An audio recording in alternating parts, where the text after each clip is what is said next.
이제 우리 말씀을 위해서 예배를 위해서 함께 기도하는 시간 갖도록 하겠습니다. 함께 기도하겠습니다.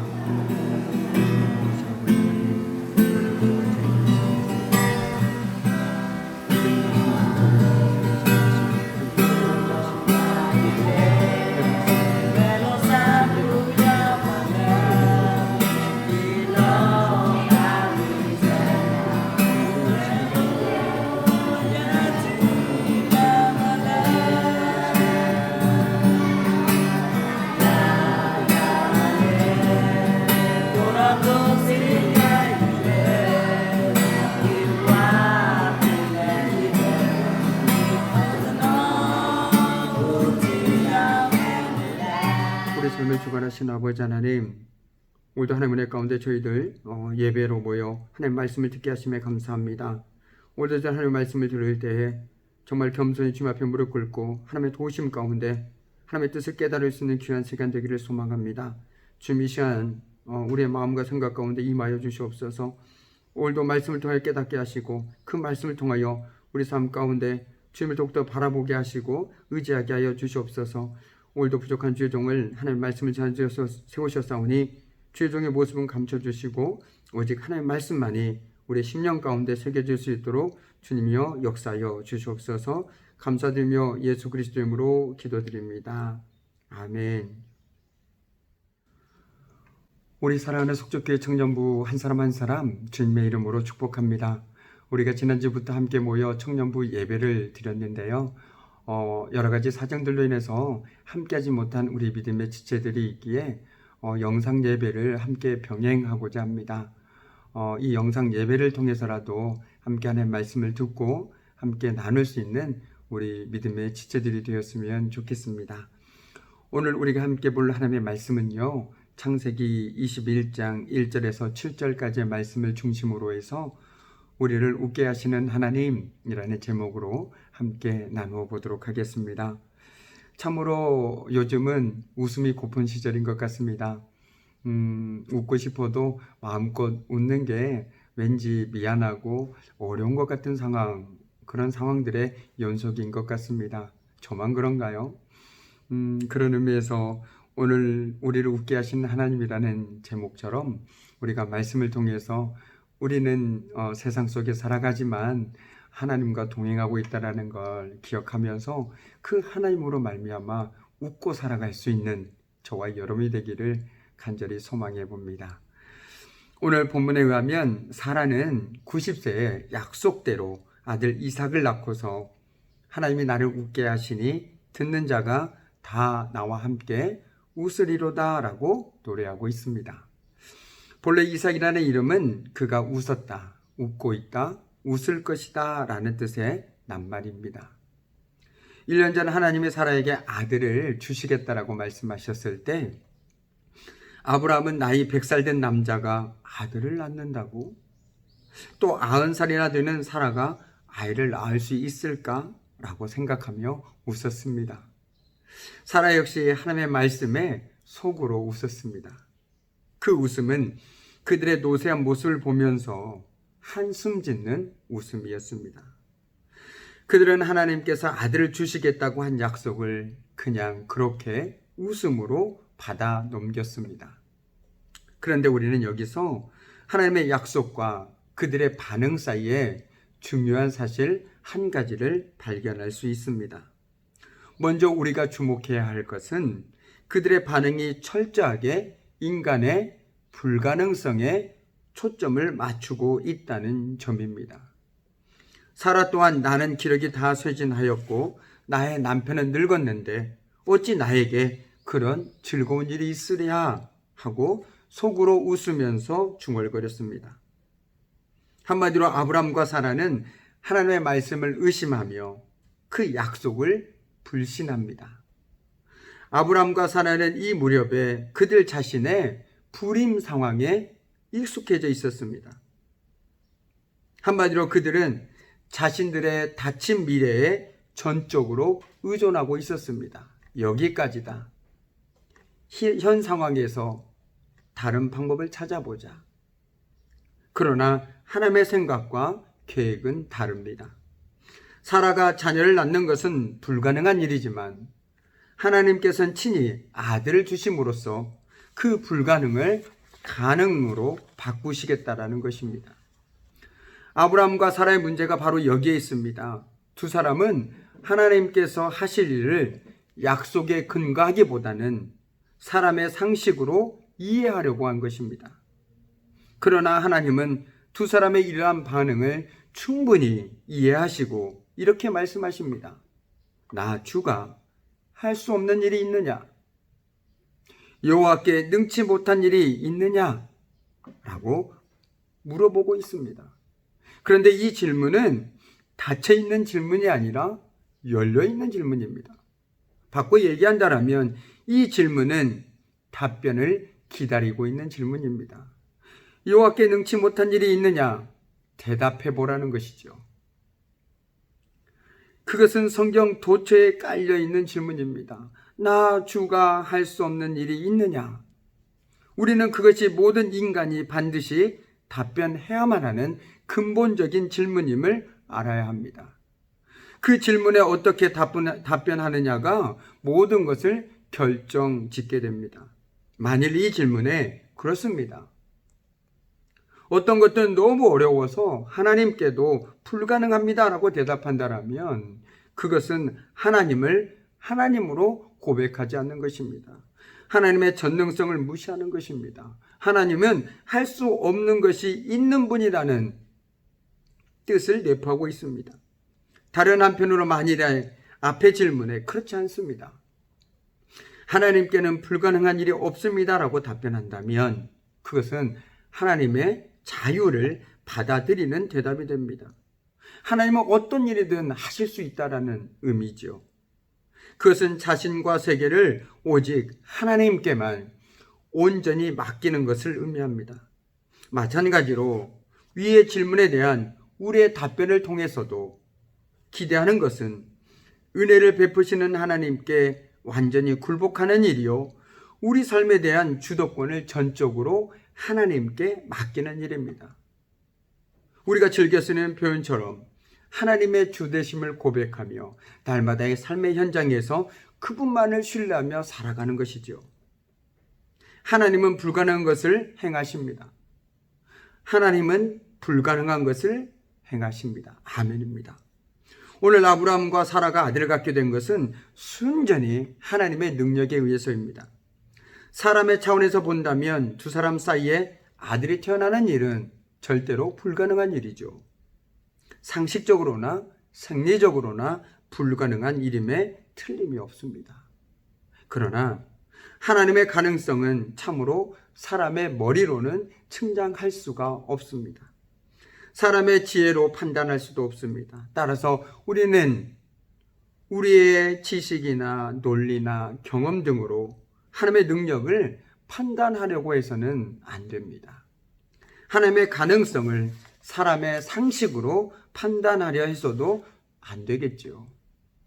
우리는 이 시점에서 스가랴 4장 6절 말씀의 의미를 아주 곰곰이 되새길 필요가 있습니다. 여호와께서 말씀하시되 이는 힘으로 되지 아니하며 능력으로 되지 아니하고 오직 나의 영으로 되느니라. 아멘입니다. 인간의 눈에는 불가능하게 보였던 이삭의 탄생을 말씀하신 그대로 하나님께서는 이루십니다. 창조 때 말씀하신 것이 그대로 되어 시작되었듯이 그 창조의 말씀으로 지금도 인간의 역사를 하나님 나라의 역사로 지어가시는 것이죠. 이삭을 주심으로써 자손 약속에 대한 아브라함과 사라의 불신의 미소를 참다운 기쁨과 웃음으로 바꿔주셨고, 이 창조의 역사를 듣는 모든 사람에게도 웃음을 주십니다. 이처럼 하나님은 중요한 순간마다 도무지 예측할 수 없는 방식으로 상황을 바꿔가시는 분이십니다. 이것이 바로 믿음의 신비요, 하나님의 가능성으로의 놀라운 초대입니다. 우리의 상상과 예측을 초월하시는 하나님의 무한대의 가능성, 하나님의 무한대의 가능성 속에서 우리는 날마다 새로운 소망과 희망과 용기를 발견해내야 합니다. 자, 오늘 말씀에서 아브라함은 하나님께서 말씀하신 대로 아들의 이름을 이삭이라고 짓습니다. 그러나 그 이름은 사실 두 가지 의미가 더 들어 있습니다. 그 하나는 그들이 감사하는 마음으로 웃을 것임을 뜻하고 있습니다. 약속을 이루시는 하나님의 자비와 은총에 감사와 감격하는 웃음을 웃으리라는 것이었습니다. 그냥 웃는 것이 아니라 정말 하나님의 은총과 자비에 감사와 감격하여 기뻐하며 웃는 것입니다. 사라는 아들을 낳고서야 그 이름의 참뜻을 이해할 수 있었습니다. 그래서 그녀는 이렇게 노래합니다. 하나님이 나에게 웃음을 주셨구나. 하나님이 나에게 웃음을 주셨구나. 그러나 아브라함과 사라는 이보다 훨씬 더 소중한 의미를 배울 수 있었습니다. 그것은 약속과 현실 사이에 아무리 큰 간격이 있다 할지라도 걱정하지 말고 웃으면서 살라는 것이죠.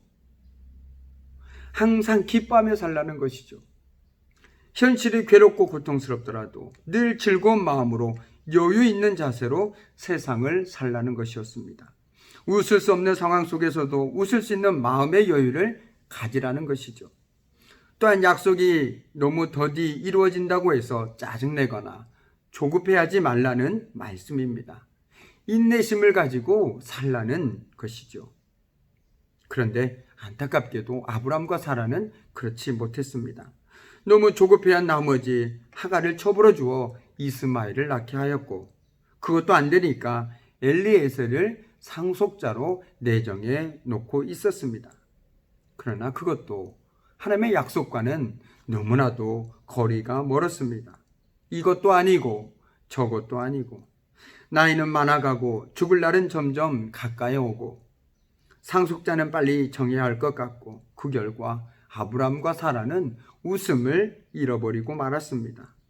웃을 수 없는 상황에 빠져버렸습니다. 그런데 그 사라가 이제 웃습니다.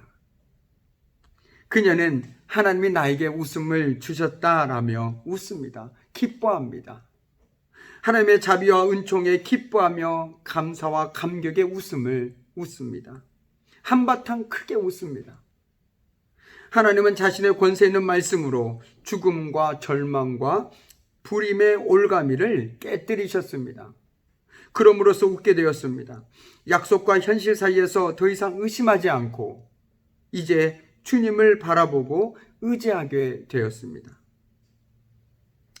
사실 우리가 잘 알고 있는 것처럼 일찍이 이삭의 출생은 약속된 것이었습니다. 그리고 이 약속의 아들은 죽은 사람이나 다름없는 부부로부터 생겨납니다.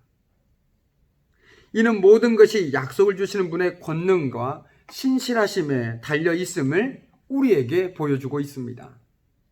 확실히 바울도 또한 하나님의 말씀이 폐하여진 것 같지 않도다라고 말합니다. 어떤 이들은 그 말씀이 폐하여진 것으로 보고 자기들이 보기에 적절하다고 여겨지는 것들을 의지하게 됩니다. 다른 이들은 그 말씀이 폐하여진 것으로 보고 의지할 만한 다른 것을 가지고 있지 않는 까닭에 절망에 빠집니다. 그러나 우리는 하나님께서 우리에게 말씀하신 그대로 되리라고 믿습니다.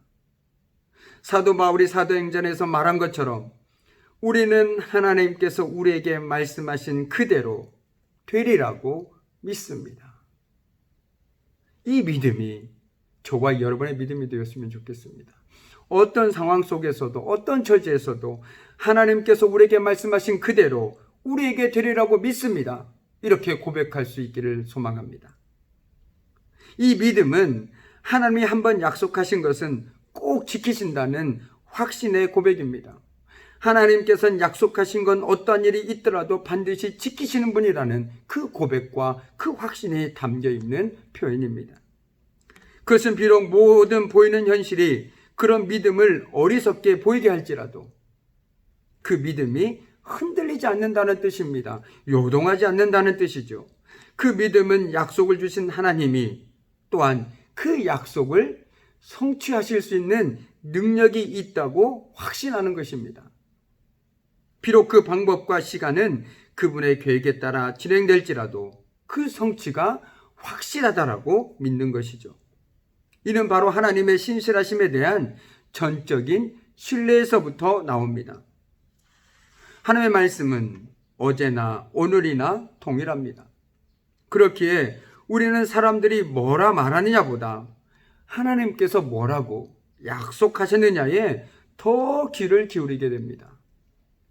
믿음이란 세상에 대하여 눈을 감고 하나님에 대하여 귀를 기우는 것이다 라고 누군가는 말했습니다. 그렇게 우리는 말씀 앞에 서서 날마다 우리의 영성의 칼날을 날카롭게 해야 합니다. 그러기 위해서 무엇보다도 우리는 우리만의 말씀의 고물방을 만들어야 합니다.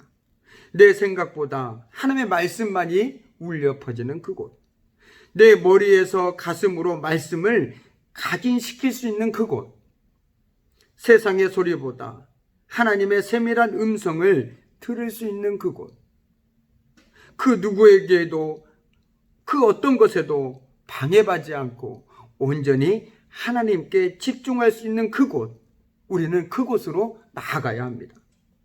꼭 그래야만 합니다. 그럴 때 우리는 비로소 하나님의 신실하심과 마주치게 되고 그 신실하신 그분을 우리는 온 마음과 몸으로 받아들일 수 있습니다. 우리 삶으로 온전히 받아들일 수 있습니다. 그럴 때 우리의 기쁨의 근원이 되신 그분을 신뢰할 수 있습니다. 우리는 하나님 때문에 그렇게 웃을 수 있습니다. 이제 말씀을 마무리 짓도록 하겠습니다. 우리가 신앙생활을 하면서 믿는다라는 말을 잘 씁니다. 나는 하나님을 믿습니다. 믿는다라는 것은 사실이 아닌데 일단 한번 믿어보는 것이 아닙니다. 성경에서 말하는 믿음은 먼저는 말씀을 통해서고, 그리고 자신의 삶의 구체적인 경험을 통해서 그것이 너무나도 분명한 사실임을 확신하기 때문에 거기에 내 삶을 던지는 것입니다. 그것이 바로 믿는 것입니다. 그래서 어떤 이들은 믿음을 모험이라고도 합니다. 이 믿음이야말로 우리의 경험과 지식에 기초하기보다 말씀에 근거하여 삶을 갖고 나가게 됩니다. 우리는 오늘도 각자 다른 삶의 현장을 살다가 오늘 이 자리에 나와서 하나님의 말씀을 듣습니다.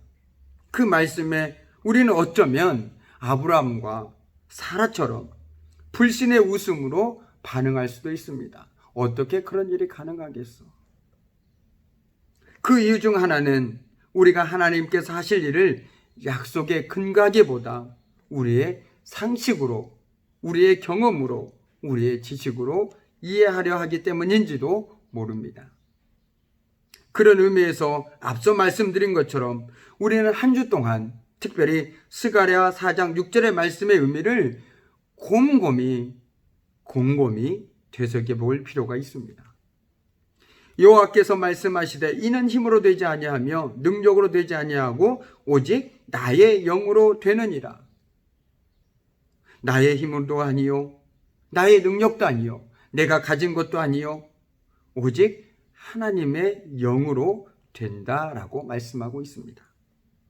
우리의 상상과 예측을 초월하시는 하나님의 무한대 가능성 속에서 우리는 비로소 새로운 소망과 희망과 용기를 발견해낼 수 있습니다. 그럴 때 우리는 날마다의 삶에서 이렇게 고백할 수 있지 않겠습니까? 하나님이 나에게 웃음을 주셨구나. 하나님 때문에 웃습니다. 이처럼 모든 상황 속에서 우리가 신실하신 하나님을 신뢰할 때 우리는 웃고 있고 웃을 것임을 깨닫게 됩니다. 한 주의 삶 속에서 나를 웃게 하신 하나님, 우리 기쁨의 근원 되신 하나님, 그 하나님의 자비와 감사와 감격에 그 웃음을 누릴 수 있는 저와 여러분의 삶이 되었으면 좋겠습니다. 기도하겠습니다. 참으로 고마우신 아버지 하나님, 무엇보다 감사한 것은 오늘도 저희들에게 말씀을 주심에 감사합니다. 오늘도 그 말씀을 붙들고 살아가는 저희들의 삶이 되길 소망합니다. 저희들의 환경에 노예가 되지 않게 하시고 저희들의 문제에 얽매이지 않게 하시고 그것을 넘어서 정말 하나님의 무한대 가능성에 정말 우리가 그 신실한 하나님을 신뢰하며 나아가는 우리의 믿음의 삶이 될 수 있도록 하나님 도와주시옵소서. 이제는 우리 주 예수 그리스도의 은혜와 하나님의 그 크신 사랑과 성령님의 사귐과 임재와 다스리심이 정말 날마다의 삶 속에서 하나님의 무한대 가능성을 신뢰하며 신실하신 하나님을 붙들고 말씀 가운데 살아가기 소망하는 우리 귀한 청년들의 삶과 그들의 삶의 현장 위에 지금부터 영원히 함께 하시기를 간절히 축원하옵나이다. 아멘.